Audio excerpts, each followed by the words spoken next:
E aí, pessoas e talvez reptilianos. Aqui é o Garil e estamos novamente para aquela clássica série do canal. Então, sem mais delongas, bebam água porque tá um calor desgraçado e vamos para o vídeo.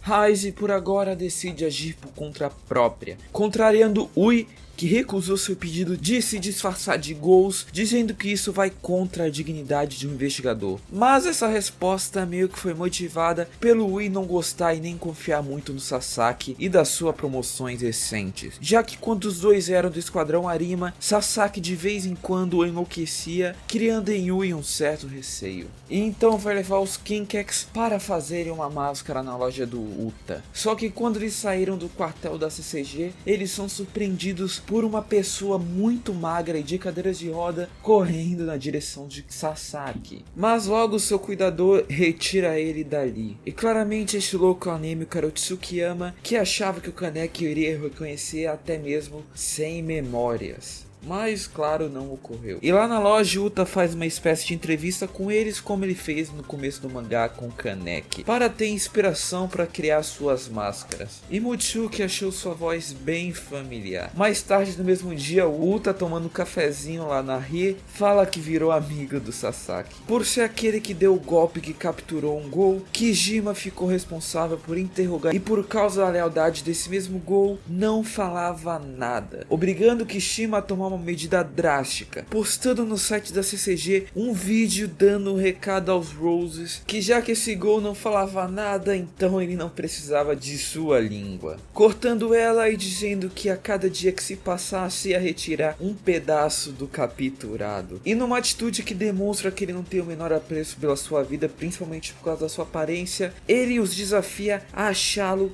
e matá-lo, sendo esse o único jeito de salvar esse refém. Esse vídeo ficou no ar por pouco tempo, mas o suficiente para repercutir negativamente entre todas as pessoas, até aqueles que não eram Ghouls, com Kijima sendo repreendido pelo Ui por quebrar claramente regras da CCG. Sasaki conversa com Shirazu, diz repudiar esse ato e que tem a ver outro jeito de lidar com essa situação, com o ouvinte respondendo no automático que no fim o destino dos Ghouls seriam a morte. E Tsukiyama, que aparentemente se importava com seus servos, Poder dar alegria ao meu povo. diz ter um plano para salvar o sequestrado e conta apenas a Kanae que a chave é Sasaki, que se por acaso o Shu conseguisse recuperar sua memória, ele seria obrigado a cooperar com ele, partindo da ideia de que o próprio Kaneki nunca iria querer ser um investigador e jurando tentar todas as maneiras possíveis para tentar recuperar as memórias do Kaneki. Kanae estava preocupado com o que estava acontecendo nesse momento e decide ligar para Hori, que demonstrava estar bastante apressada, e fala para ele dar a segunda foto para Tsukiyama e desliga, deixando Kanae e todo mundo que tá ali nesse exato momento pensando que caralho essa mina tá aprontando. Então, ela meio que tá sendo procurada pela CCG, mesmo sendo humana, por causa de coisas simples como tirar foto da cena de caça, trocar informações com Ghouls e até mesmo hackear o sistema da CCG. Coisa simples. E então, em um momento bastante parecido de quando o Kaneki e o Tsukiyama se encontraram na Kami pela primeira vez, tendo até a cor do cabelo do Kaneki e do Ryze parecidas, os dois se esbarram de novo numa praça enquanto o Ryze estava lendo um livro. E Tsukiyama, que pensava que sabia mais do Kaneki do que o próprio Sasaki, então tenta adivinhar o seu gosto por livros, citando claramente Senta Katsuki, mas a resposta de Sasaki surpreende até mesmo Tsukiyama, que perdeu sua compostura, já que apesar de responder que sim, ele diz sentir meio mal lendo suas obras por causa das emoções que a autora passava entre linhas, como se ela matasse os personagens principais no final, como um jeito dela de descontar o seu ódio, vazio, desespero e tristeza que tanto sentia pelo mundo. E as conversas dos dois é interrompido pela Saiko e Toru, com Tsukiyama após isso tentando diversas vezes entrar em contato novamente com Sasaki, mas com Kinkex atrapalhando, o que fez Kanae entregar a Tsukiyama outro envelope contendo a foto do cartaz de desaparecido do Kaneki, com Tsukiyama pensando em como usar isso e percebendo que essas fotos foram tiradas pela Hori, lembrando do passado e de suas conversas descontraídas com ela, pensando no que aconteceu com o resto do pessoal do Andeiko, tomando conhecimento da Rê após Kanae lhe mostrar uma foto do Sasaki lá, indo até o local para questionar por que nenhum deles estava agindo sabendo da condição atual do Kaneki. E a Rê não queria envolver Kaneki novamente com o mundo Gol, de viver aquela vida miserável que todo Gol está fadado, cujo destino mais provável é ser morto por um Dove. Mas se porventura ele recuperar sua memória e não tivesse para onde ir, a Rê, como sucessora do Andeiko, faria a mesma coisa e acolheria Kaneki de braços abertos novamente, já que essa é sua filosofia. E Tsukiyama, que foi chamado de egoísta, concorda que está sendo mesmo e que vai trazer Kaneki com certeza de algum jeito. O que a Touka não irá impedir, já que é impossível mudar o pensamento do Tsukiyama, né, como todos sabemos, e meio que ela entende os sentimentos que ele está nutrindo nesse exato momento. E Kanae não ficou parado, ele estava pensando no modo de tirar os Kinkex do jogo, assim indo até Aogiri pagar uma fortuna adiantada e outra fortuna depois a alguns membros para ajudá-lo numa emboscada, que funcionou com Kanae se revelando na frente de todos os Kinkex e atraindo os dois mais cabeças quentes do grupo para ele, né, o Urei e o Shirazu, enquanto os outros eram atacados pelo clã do Terno Branco da Aogiri, os Yamores. Sasaki no mesmo momento percebe que o Gol que ele viu no leilão era um Rose e se pergunta por que estão trabalhando juntos a Aogiri, segurando os de ternos branco enquanto pede para Mutsuki e Saiko avançarem para não deixar Urie e Shirazu lutarem sozinhos. Mas para falar a verdade, eles não estavam nem um pouco em apuros. No máximo Shirazu, que no meio da luta é atingido na Kakuhou e perde temporariamente a capacidade de colocar sua Kagune para fora, e novamente ficando em desespero quando tenta usar a Kinki da quebra-nozes, o que força Urie a ir praticamente um x1 contra o Rose, surpreendendo Kanae e até mesmo os leitores do mangá, mostrando o quanto ele evoluiu nesse meio ano que se passou desde o leilão. Solando Kanae, que viu a fuga a sua única saída, sendo fácil dado o estado do Shirazu e Urie não ter capacidade de um ataque a longa distância. E as duas que estavam indo de encontro com eles dão de cara com um torso que obriga as duas a se separarem para Saiko se esconder em algum lugar, já que ela não era muito boa em combate ainda, e mostrando que Urie não foi o único a evoluir. Toru estava facilmente esfaqueando o sadomasoquista do torso até chegar um Gol para realmente bater de frente com ele. Hakatori, o Gol conhecido por ser um coletor de kinks, que as usa para compensar a fraqueza de sua Kagune, que por ter 3 caudas gasta muita energia. E essa era uma luta cuja habilidades e Kagune dos dois eram parecidas, mas a desse Gol superam as de Mutsuki, que no momento em que ia ser atingida em cheio, é salvo por Ie fazendo aquele Gol perceber que estava em uma completa desvantagem e recuou. Os 3 reunidos então voltam para tentar ajudar o Sasaki na entrada, que nem precisava. Ele sozinho estava dando um pau nos ternos brancos, que também se viram forçados a recuarem, sendo uma completa vitória dos Kinkex. Na real eu tô esquecendo de alguém, né?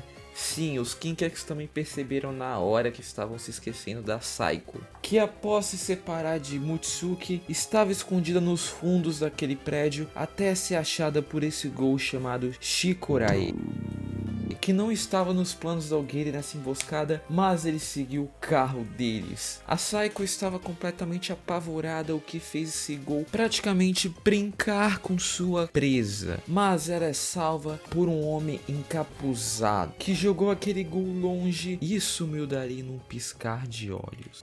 A visão de ver o Sasaki cuidando de vários Gols ao mesmo tempo fez Urie reconhecer a sua força e começam a treinar juntos. Que ao Shirazu perguntar o motivo disso do nada, Urie, claro, fica meio irritado falando que isso não interessa pro Shirazu. E com a personalidade dele que a gente já conhece, né, que em seu comentário ácido dá um dado interessante para Shirazu, que um usuário de Ukaku excepcional numa batalha abaixa em 70% a taxa de mortalidade, mas a de um ruim aumenta proporcionalmente, né, em 70%. E diz ter altas expectativas nele. Mas claro, a gente sabe que no fundo ele tava achando que se o Shirazu não melhorar é melhor ele desistir por agora. Voltando do hospital onde sua irmã está internada, Shirazu esbarra com Fura, e os dois acabam tendo uma conversa baseada nesse receio de Shirazu em usar suas Kinki, citando a fala de Sasaki, que leva Fura a falar um pouco sobre Arima, já que ele, assim como Sasaki, aceita qualquer ordem que lhe dão. Os dois eram colegas de classe no colegial, e ele diz que Arima se metia em diversos lugares de investigações de ghouls, escondido, e era mais frio do que é atualmente. E para ajudar Shirazu, ele se abre um pouco, dizendo que se não fosse por Arima, ele não estaria ali, baseado em sua também inabilidade de conseguir usar uma Kinki no começo de sua carreira, sendo atormentado diariamente, até que um dia ele achou uma resposta que fez ele parar de se importar. E antes de ir embora, ele diz que o que os investigadores fazem não é nada mais nada menos que tirar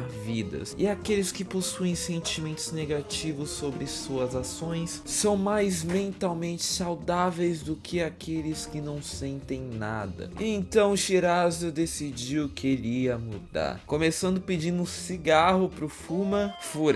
Se bem que Fuma é um bom nome pra dar pra ele, né? E pedindo pra Hayashimura, que estava enchendo o saco dele querendo a Kinki, já que ele não sabia usar, raspar o seu cabelo, como se quisesse deixar esse fardo para trás e recomeçar, surpreendendo a todos os Kinkex, e ele agradecendo Urie por ajudar ele a virar essa página e que ele tentaria ser um ótimo líder do esquadrão. E então houve uma nova reunião e nela é posta em pauta a ligação dos Roses e da Aogiri, tendo a incerteza se era apenas uma parte dela ou era toda a Aogiri que estava com eles. E dada a circunstância, Sasaki então pede a reconsideração de seu plano para investigarem a fundo, com a maioria achando bom plano e sendo aceita após uma votação vencida por 6-4, com os únicos que votaram contra sendo o esquadrão do Beiçudo e o Ui. Após essa reunião, eles eram de cara com a Akira, que foi entrevistar a Saiko sobre aquele homem de preto que ela viu. E então eles prosseguiram com essa investigação, e esse é o visual dos Kinkex como os Ghouls. E eles ficaram algum tempo como espiões no mundo Ghoul e se reuniram para trocar informações. Inicialmente eles se dividiram em alguns grupos para investigarem paralelamente. E o Sasaki foi sozinho. E surpreendentemente o que mais conseguiram informações foram Shirazu e Saiko, que foram até o Distrito 8 dizendo serem fugitivos do Distrito 1. O que criou uma certa suspeita, já que o Distrito 1 é onde se localiza a central da CCG e não havia conhecimento de nenhum ghoul maluco por morar lá. Mas Saiko contorna criando uma narrativa que eles vivem numa espécie de sociedade escondida, só que agora realmente estava impossível viver lá, graças ao aumento de segurança da CCG por causa da Aogiri. Os ghouls que eles estavam conversando diz que eles não poderiam ficar no Distrito 8. Só que para compensar essa falta de hospitalidade, eles dão algumas informações que eles têm sobre os outros distritos.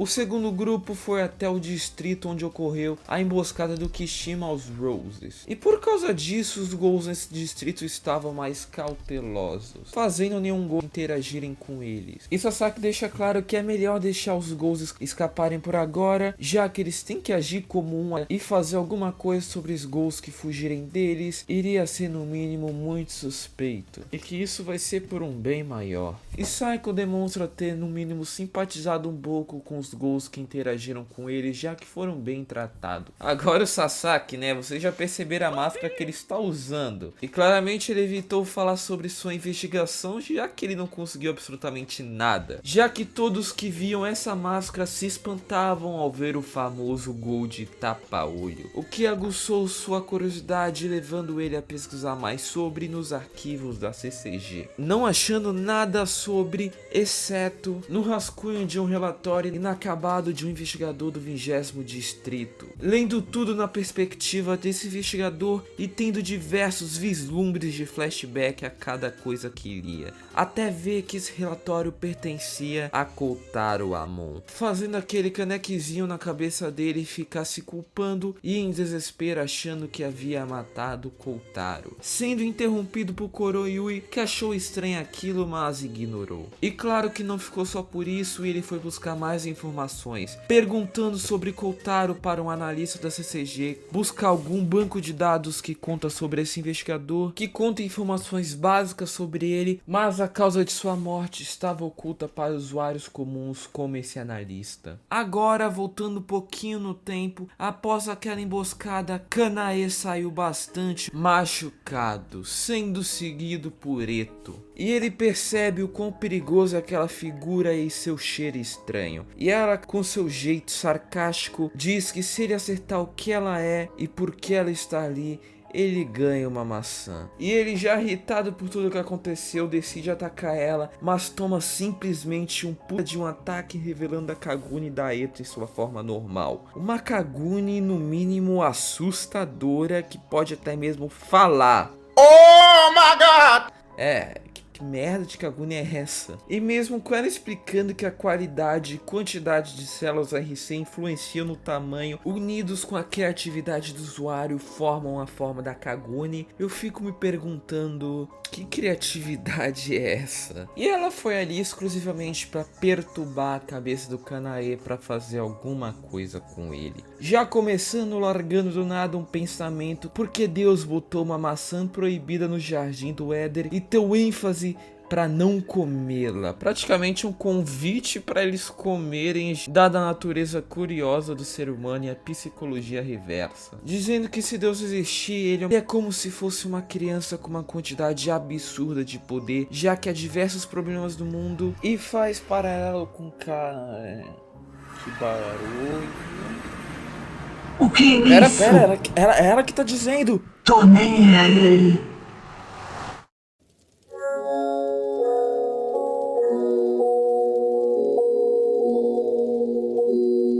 Tem internet? Valeu, Iter. Voltando. E faz paralelo com a situação de Kanae, perguntando se o mesmo seguia algum deus ou religião, e expõe a hipocrisia dele, que está fazendo tudo isso com a falsa moral de ser pelo mestre dele, mas claramente ele não queria tirar os Kinkex do caminho, e sim causar alguma dor no Kaneki matando algum deles. Já que Kanae tentou de várias maneiras por meses e anos fazer Tsukiyama se animar, mas apenas saber dos destroços do que sobrou de Kaneki Ken o animou instantaneamente. Honestamente, Cale-se, você me deixa... Kanae não está feliz pelo seu mestre, ele só quer matar o Raize. E Eto continua dizendo que ele não precisa amar alguém que não ama, que não precisava servir a família apenas por causa de Shu. Ele apenas precisava de uma maçã de conhecimento. E ela se tornaria o novo deus dele e o daria essa maçã. E falando em Eto, vamos falar de Kanou, que estava tentando buscar replicar a cirurgia dos Kinkex, já que a cirurgia dele tinha uma taxa muito baixa de sucesso, considerando apenas Takizawa como sucesso na cirurgia usando a Kagune do gerente, e revelando a incrível taxa de 0,00025% de sucesso usando a Kagune da Raize, tendo como sucesso apenas 3, considerando aquelas irmãs inferiores e apenas protótipos, sendo Kaneki a sua única obra-prima. Reconhecendo a genialidade de Shinkikyo e percebendo que a diferença entre as suas cirurgias era o controle de supressão de Kakuhou que a CCG tinha. E ele percebe que aqueles parceiros que se sacrificaram protegendo Naki possuíam uma espécie de tubo supressor de RC próximo à sua Kagune, impedindo-as de saírem. E então estava tentando convencer Naki a liberar a pesquisa neles, enganando ele dizendo que conseguiria trazer trazer de volta à vida aqueles dois. Por mais que apenas a Kagune, de certo modo, né? O Shu percebe o desaparecimento de Kanae e tenta tranquilizar Lisa dizendo que tudo vai dar certo. Então ele sai de casa e naquele parque novamente encontra a Raize. Ele até pensou em usar algumas fotos que a Rory forneceu pra ele para tentar despertar algumas memórias no Kaneki. Mas ele deixa isso um pouco de lado e decide apenas conversar. Que começou a fazer diversas perguntas suspeitas, como por exemplo se Tsukiyama era um Gou, se ele conhecia Uta ou Fueguchi. Mas logo ele se justifica falando que estava ali apenas como Sasaki, pessoa curiosa sobre Kaneki e não como um investigador. Já que ele ignorou tanto Kaneki-ken que agora se vê obrigado a encarar seu passado para que o próprio não desapareça. Reformulando sua pergunta para: você é algum conhecido de Kaneki-ken? Após tanto tempo ignorando seu antigo eu, Raize havia finalmente decidido encará-lo, mesmo querendo permanecer com sua vida e relações atual. Ser um humano mesmo com esse corpo. Ele não queria aceitar a temida existência do Gol do Tapa-Olho, o seu antigo eu, Kaneki-ken. Mas no fundo ele sabia que isso era impossível. Ele eventualmente iria se lembrar, como se fosse um destino que não lhe desse outra opção a não ser lembrar-se. Ele havia dito tudo isso após de Tsukiyama perguntar-lhe se ele se importaria de abandonar sua antiga vida. E após ouvir essa resposta, Tsukiyama viu em Raize uma vulnerabilidade que Kaneki havia perdido há muito tempo. E lembra de uma antiga pergunta de Rory, que era basicamente se ele morreria pelos seus ingredientes, como se ela soubesse do que ocorreria. Após a morte do Kaneki, Tsukiyama está em depressão. Um pensamento era muito recorrente em sua mente: Kaneki era realmente só uma comida? Percebendo que ele realmente havia se divertido naqueles tempos, naqueles dias que passou junto de Kaneki. E ele então sai dali, já que ele não sabia mais o que fazer e como reagir após ter essa conversa. E bem, voltando às investigações, elas tinham continuado e descobriram que não havia nenhuma ligação tão grande entre os Roses e a Aogiri, como se fosse uma parceria temporária só para aquele momento. E que Jima de propósito começa a aparecer em público, o que fez diversas pessoas darem relatos online de sua localização, atraindo a Lisa, aquela empregada, que agiu por conta própria, caindo na armadilha dele e contando tudo o que sabia sobre os Rosewalds e sua ligação com os de Tsukiyama. E falando dos Rosewalds, Kanae parecia estar enlouquecendo um pouco nas mãos de Eto. E sobre a família Tsukiyama, a fortuna dela vinha de sua empresa. E eles não eram descobertos justamente pela influência que essa empresa tinha no Japão, que permitiu facilmente falsificar os exames de células RC de maneira quase que perfeita. E a CCG mandou fazer diversos exames de RC em todos os funcionários dessa empresa, em todas as filiais. A operação agora tinha mudado de objetivo. Essa era a operação de extermínios aos de Tsukiyamas. E dada a escala que tomou, o Esquadrão S2 também entrou na investigação, mas a operação ainda continuava sendo comandada por Ui. O Sasaki, enquanto explicava a formação e estratégia que os Kinkex tinham que fazer nessa operação, percebeu um certo nervosismo no Shirazu. Candy estava um pouco seguro sobre sua Kinki, mas ele queria aperfeiçoar sua habilidade com sua Kagune, assim treinando com Sasaki até o dia da operação. E o mangá mostra uma pequena conversa do Ui com a Arima, e dá pra perceber que o Ui só se sente confortável com a Arima, né? E por mais que já estivesse nas vésperas da operação, Sasaki continuava sua pesquisa, lendo alguns arquivos e livros do 20º distrito. E a Akira percebeu isso e foi falar com ele, e o Sasaki, já aproveitando o gancho e o fato dela ter trabalhado no 20º distrito, decide perguntar sobre alguma coisa, e a Akira facilmente percebeu que era sobre Kotaro Amon, interrompendo Sasaki antes mesmo de completar sua pergunta. O que ela responde só a superfície, e quando ele pergunta sobre o Gol de Tapa-Olho, ela diz que não é do interesse dele e para ele voltar a trabalhar. Mas então acontece isso. なんで隠すんですか。なぜ知る必要がないんですか。僕が艦隊のグールだからですか。アモン光太郎を殺したのか僕だからですか。目が覚めて何もわからないことの怖さがアキラさんにわかりますか。与えられたものにすがることしかできない僕の気持ちが。僕はどこからやってきたんですか？僕は誰なんですか？ハイセじゃない！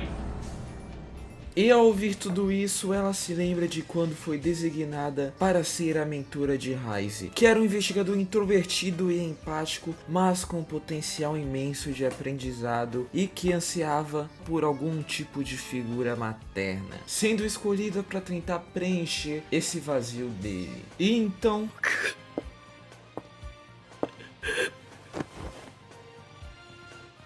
Heise, お前はお前だ。7度。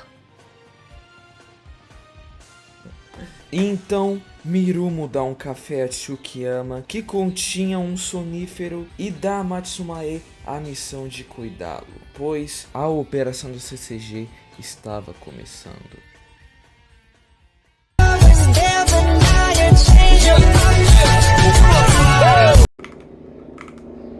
Ô, avião do caralho.